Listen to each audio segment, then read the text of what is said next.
Level 1. The recruit. It starts with a door that doesn't open from the outside.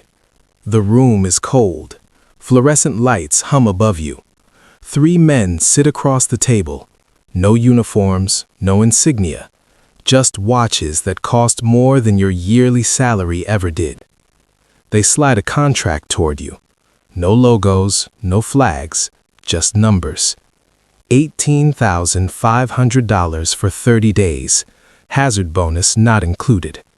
You don't ask where. You already know the answer.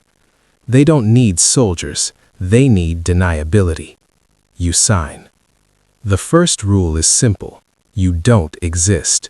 No official deployment, no recognition, no medals. If something goes wrong, you were never there. If something goes right, someone else gets credit. You learn this on day 3, when a man disappears from your unit roster. No explanation. His bunk is cleared before sunrise. His name is never mentioned again. You stop asking questions. Your job is security. Convoy escort through regions where maps stop being accurate. You sit in the back of armored trucks, rifle resting between your knees, scanning rooftops for movement that may or may not be there. Every car is a threat. Every child running too close is a calculation. You get paid every Friday. Direct deposit into an account you didn't open. $4,600 per week. More money than you've ever seen. It doesn't feel like enough. You tell yourself it's temporary, just a contract, just a few months, but something shifts the first time you fire. It's fast, a flash in a window, a shape that doesn't belong. Your finger moves before your mind catches up. The convoy doesn't stop. No one talks about it. That night, someone hands you a bottle and says, "You did your job." That's the second rule. The job comes first. Everything else adjusts around it. By the end of your first rotation, your hands don't shake anymore. You sleep through explosions. You learn faces don't matter. Only patterns, only threats, only survival. They offer you another contract before you even ask. This time, it's $22,000. You don't hesitate. You're already in. Level 2. The operator. The call comes at 2:13 a.m. Not a request, a directive. You're on a plane within 6 hours. No uniforms now. Civilian clothes. Clean cuts, no patches, no identity. You're not security anymore. You're a solution. The second level has different rules. You don't sit in convoys. You move ahead of them. Recon, direct action, asset extraction. You're part of a 4-man team now. Smaller, tighter, no wasted space. Everyone here has done what you've done, and more. You're given names, targets, coordinates, not reasons. You learn quickly that reasons complicate things. Your team leader tells you on day 1, "We're not here to understand. We're here to execute." The money changes. $40,000 for 3 weeks. Cash bonuses for clean operations. Extra for speed. Extra for silence. You start measuring time differently. Not in days, in missions. The first time you breach a door in this role, it feels different. Closer. More personal. There's no distance between you and the consequence. You see everything. You remember less. You start to notice patterns in the system. Contracts tied to corporations, not countries. Operations that benefit people you'll never meet. Wars within wars. You realize something uncomfortable. This isn't about ideology. It's about leverage, and you're part of it. You stop calling it wrong. You start calling it necessary. That's how you stay functional. Your team rotates constantly. New faces, old ghosts. People disappear, not always because they died. Sometimes because they knew too much. Sometimes because they asked the wrong question. You don't ask questions. You complete objectives. You collect your money. You move on. After a year, they stop testing you. They start trusting you. That's when things get more dangerous. Level 3. The specialist. They don't brief you in groups anymore. Just you. One room, one file, one mission. You're not just an operator now. You're specialized. Sniper, demolitions, interrogation, cyber infiltration. They assign based on what you're best at and what you're willing to do. Your missions get quieter, less visible, more precise. You don't move with teams anymore. You move alone. The money reflects it. $75,000 per contract, sometimes more. Offshore accounts, layered payments, clean exits. Nothing traces back to you. The third level has a new rule. If it can be traced, it didn't happen. You learn to erase yourself. Digital footprints vanish. Surveillance loops on command. Witnesses forget or disappear. Your targets aren't always armed. Sometimes they're executives, politicians, scientists, people who don't look like threats. That's when it hits you. The definition of enemy is flexible. You adjust. You have to. You tell yourself it's just another contract, just another name, just another paycheck. But the silence after these missions feels heavier, longer, harder to ignore. You start sleeping less, thinking more. Then you stop thinking again, because thinking slows you down. They start calling you reliable, efficient, clean. That's when your name moves higher, not publicly, but inside the system. And inside this system, reputation is currency. Level 4. The team leader. They hand you 4 names. Your team. You're not just executing anymore. You're responsible. Planning, assigning, deciding. If something goes wrong, it's on you.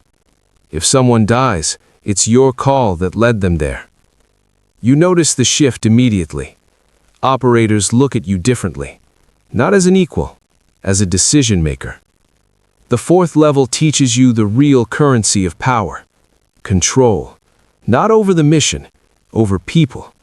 You manage personalities, fear, ego, loyalty. You learn who hesitates, who breaks, who follows orders without thinking. Those are the ones you trust most. The money increases again, $120,000 per operation cycle. Bonuses tied to team performance. You're not just paid for what you do, but for what they do under you. You start making calls faster, harder calls, calls that cost lives. The first time you leave someone behind, it stays with you. For a while. Then it doesn't. You tell yourself it was necessary. It always is. Your superiors start giving you less information, just objectives. They trust you to figure out the rest. That's not trust. That's distance. You realize something. The higher you go, the less you know, and the more you're expected to act anyway. You stop looking for clarity. You focus on outcomes. That's how you survive here. Level 5. The Contractor. You're no longer assigned. You're chosen. Clients request you by name. Corporations, governments, individuals with influence you can't measure. You don't ask who they are. You don't need to. The money tells you everything. $250,000 up front, half in crypto, half in assets, clean, untraceable. You negotiate terms now, timelines, resources, scope.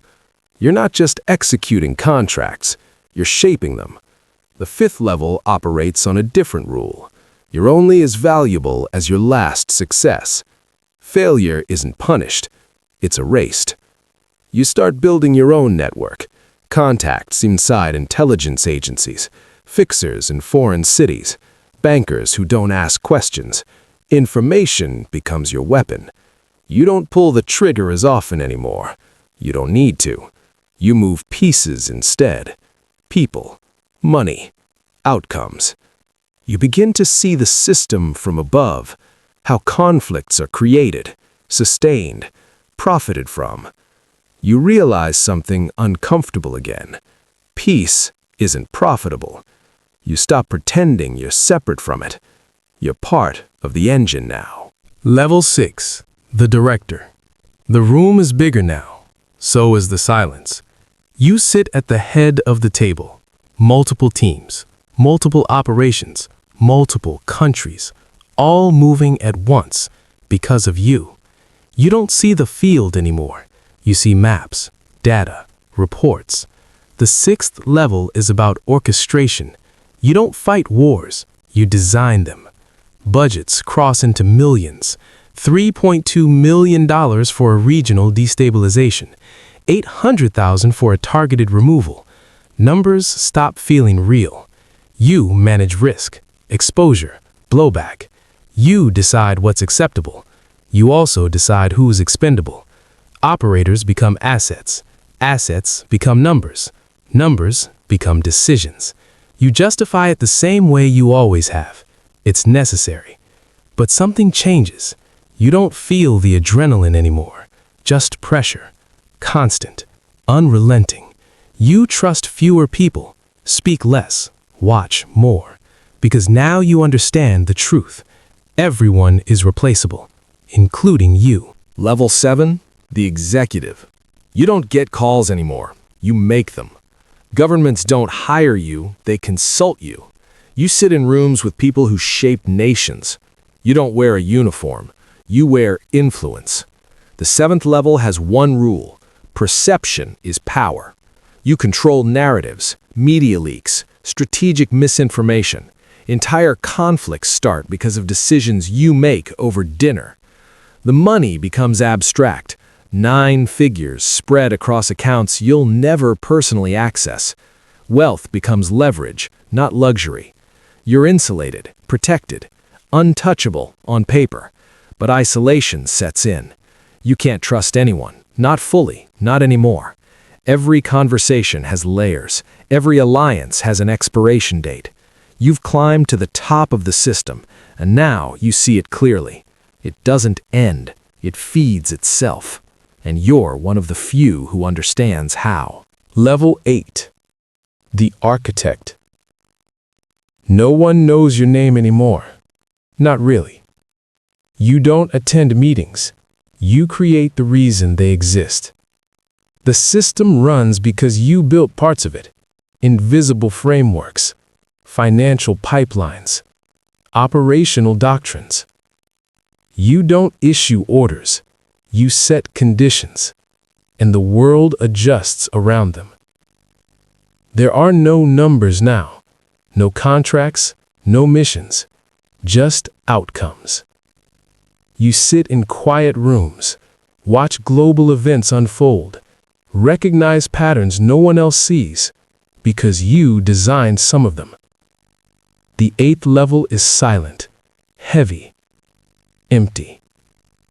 You have everything and nothing. No loyalty, no identity, no exit. You realize something too late. Power didn't free you. It removed every version of you that could leave. You're not in the system anymore. You are the system.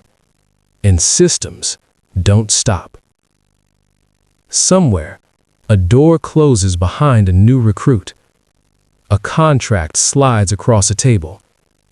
$18,500 for 30 days. He signs without hesitation. He thinks it's just a job. He thinks he understands the risk. He doesn't, but he will.